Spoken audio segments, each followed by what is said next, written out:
Welcome to What to Read. I'm Savy, and today we're going to be doing another book review. So if you remember on one of our first episodes of What to Read, I reviewed a book by an author named Candace Robinson. That book was Hearts Are Like Balloons. It was really good. I gave it a good recommendation. So I'm actually going to review one of her other books today. So for those of you who don't remember, I met Candace because she runs a cool blog called Literary Dust, where she did one of the best reviews I ever got for my first book, Beauty King. So I love Candace. I think she's a wonderful person and a great author. So I was super excited to review her other book, which is this book. It is called Quinsey, Wolfe's Glass Vault. So this, the other book that I reviewed, Hearts Are Like Balloons, that was Candace's first contemporary young adult novel, and this is her first young adult fantasy novel. So, I'm actually not that big on fantasy, so I was worried I wasn't going to like this when she first sent it to me and asked me to review it. I mean, I thought, I'll probably like it because I like her writing, but I wasn't sure because I don't know much about fantasy. I don't know much about the genre at all. I don't think I ever even finished Harry Potter, which I know that's, a sin for someone who is a writer and does book reviews. I should have read all of Harry Potter because that was, my generation's thing, right? Harry Potter came out when I was the target audience for it. I grew up with it. But then that also meant that as I was halfway through some of the books, a movie would come out and then everyone would see it and then it would get spoiled for me, and then the rest of the book would be so long. I'd have so many other things I wanted to read. I'd be like, I just can't make the commitment. But I did read a lot of it. I just didn't finish it. So fantasy has never been my thing, but this book is really good. So I decided to give fantasy a try a little bit when I read Carry On by Rainbow Rowell, and I'll do a review or a whole video on that book another day probably, because that book is so good. It's next level, one of my favorite books of all time. So after that I decided I like fantasy now. I'm open to every genre in the world. So I read this book and I was not disappointed. I love this book. This book is so good. So I'm gonna give you guys a little bit of background on this book, and then I'll let you know before I do any spoilers. So if you want to skip past that part, you will have that opportunity. So this book starts off in sort of a contemporary type of way. We're introduced to a girl named Perry, who's the main character, and Perry, she has a terrible relationship with her mom because her mom kind of left the family. She and her dad are on okay terms, but her best friend is actually her cousin, Maisie, and Maisie is the coolest character in this book. You guys will love her. She is so fun.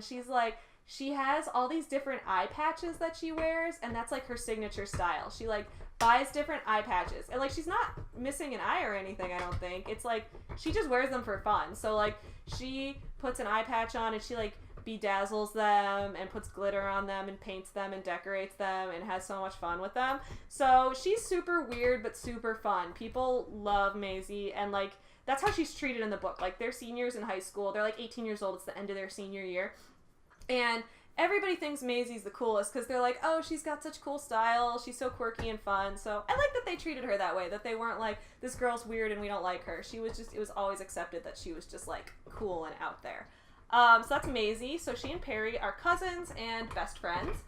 So one day they're driving home from school and they see this new building on the side of the road that they've never seen before, and it's called Quinsey, Wolfe's Glass Vault. So they have no idea what it is, but as we know about Maisie, she's pretty, she's kind of weird, she's out there, she's into trying new things that other people would be a little bit too afraid to try. So she decides she's going to apply for a job at this place because she's looking for a job. And everyone kind of warns her against it. Their town has not been the safest place recently. Some people have been going missing. Some students from their school have disappeared. So there's a lot of police activity and investigations underway, so they want to, so Perry's a little bit nervous, saying are you sure you want to try something risky right now when everything in the town's kind of dangerous as it is? But Maisie's kind of fearless, so she's yeah, I'm gonna apply for a job there. It looks cool and fun and different. So she does that, and while this is all happening, we also get another sign that something might be wrong, because Perry, she and her ex-boyfriend are not on very good terms. So her ex-boyfriend, she broke up with him because she caught him cheating on her, but he denies that it ever happened. And she's very weird about this because she's like, okay, I literally saw you with my eyes. Like, I was physically there and saw you with this other girl. And he's like, no, that never happened. I wasn't there. This didn't happen. She's like, I caught you. I confronted you. So it's really weird because they have very different stories. And, like, if you're reading the story fully from her perspective, you could say, oh, maybe he's just denying it off of the, like, weird chance that she's going to forgive him and, like, believe him somehow. But, no, I got the vibe that something different was going on and that, like, there was a reason they had such different recollections of what happened. And there is, but I won't spoil it for you. So anyway, Maisie gets a job at Quinsey Wolfe's glass vault, and she goes to work the first time, and the next day, surprise, she's gone. She has disappeared like everybody else in the town. So, Perry decides she wants to go investigate this, try to find her cousin, and she goes with her friend August. She and August are, he's a guy who's in the orchestra with her, they play the cello together, and she kind of likes him now that she and her ex-boyfriend have broken up. She's kind of interested in pursuing August. So the two of them decide to go and find Maisie together, go to this glass vault. But when they go there, it's disappeared. They, like, go to the police, they go to the detectives. Everybody tries to go find her, but the building is just not there on the side of the road. It's nothing there in its place. So they're like, what's happening right now? How could this building just disappear? So they go back at night, and the building has reappeared, but they don't have any police or any detectives or any authorities or anything with them. So they just go into the building themselves.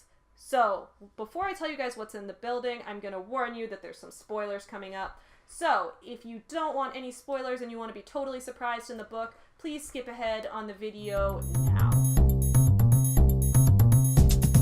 Alright, so they go into the building, and when they're in there, they find that the glass vault is like, it's a museum type of place, and in these glass enclosures, they have different scenes set up, like from different fairy tales, fables, classical stories, that type of thing. Like they have, I think, like a Little Red Riding Hood one, and Snow White set up, a Jack the Ripper type of thing, or like a Headless Horseman one. So that's kind of the displays that they have going on in the glass vault. So they may, Perry and August go to explore that a little more, but suddenly they get sucked into one of the displays. So that's what's going on here. People are going into this building and they're getting sucked into the displays. And so I have a bigger spoiler coming up now, which is they soon find out after they find Maisie in one of the stories, they find other people in their school who were missing and living out other stories, and they learn that if you die in the story, if you get killed, you are trapped in that story forever. You can't leave, you can't go back, or there's no way to get out because your life is now that story. So when they find Maisie, she's like convinced that she's this fictitious character, and they have to talk her into remembering who she is and convince her that she's actually not a fictitious character, she's Maisie, and then she remembers eventually, but then every time you die, you kind of like respawn the next day as the fictional character. So that's kind of what happens, and then a lot more cool stuff gets revealed. I won't give it away in the review, but that's basically what happens in this book. So, spoiler time is over now. It is totally safe to watch the video again, and you won't have anything ruined for you. So I definitely recommend this book because I think it did a really good job first mixing contemporary and fantasy. Perry and Maisie and their friends, they all at the beginning felt like realistic, believable 18-year-olds. I know a lot of times, especially in contemporary young adult, but I guess in other types of young adult as well, authors have a tendency to write teenagers as if they're adults, which makes sense because it's usually an adult writing the book, but they write from the teenage perspective, but the teenager is always, smarter and more emotionally mature, and it makes for a lot of good phrasing, good wording, good language in the novel, but sometimes the characters don't feel as believable. But what I liked about this was that you could tell during some times that Perry was a little bit emotionally immature, and I was cool with that because at 18 I was super emotionally immature too. It's more believable that way. So I thought she did a good job really bringing out the realism and helping me relate to the characters. I also, I thought she did a really good job with the fantasy. I thought that incorporating stories and fairy tales and fables that are widely known, that we all know already, I thought that was a really good idea because everybody loves a retelling. Retellings are so popular nowadays. I'm seeing books everywhere that are like, this is a retelling of a Shakespeare story. This is a retelling of a Sherlock Holmes story. Stuff like that. So she kind of did the retelling thing by incorporating a lot of different stories, but she also made something totally new and original out of it. So I really appreciate that as well. I thought this book also mixed tones really well. You had some really dark times in this, right? Like people dying, people trying to escape from this like super weird, messed up world, but it was also very whimsical, right? They're stuck in these like fairy tale type of stories. I think the cover art of this book really accurately reflects the tone of it, right? And also the cover art's just so cool. Like, I love the cover of this book. It's so awesome. So, in conclusion, I recommend that you read Quinsey Wolfe's Glass of Alt. It's actually the first in a series. The second book is not released yet, but it's going to release at some point. So, I'll let you guys know when the sequel to this releases. So I'm super excited to read the sequel because I really want to know what happens next because it ends on a huge cliffhanger that I will not reveal to you. Yes, I recommend this book. I hope you guys enjoy it if you do decide to read it. If you are an independent author and you want me to review one of your books on this show, please send me an email. I will leave my email in the video's description. Send me over an email. Tell me about your book and what you want me to do. If you want me to review it and feature it on the show, I would be happy to do that. So, I hope you guys like this. If you enjoy the videos, please subscribe to our channel and look forward to Cice's new video coming out on Friday. And happy reading, guys!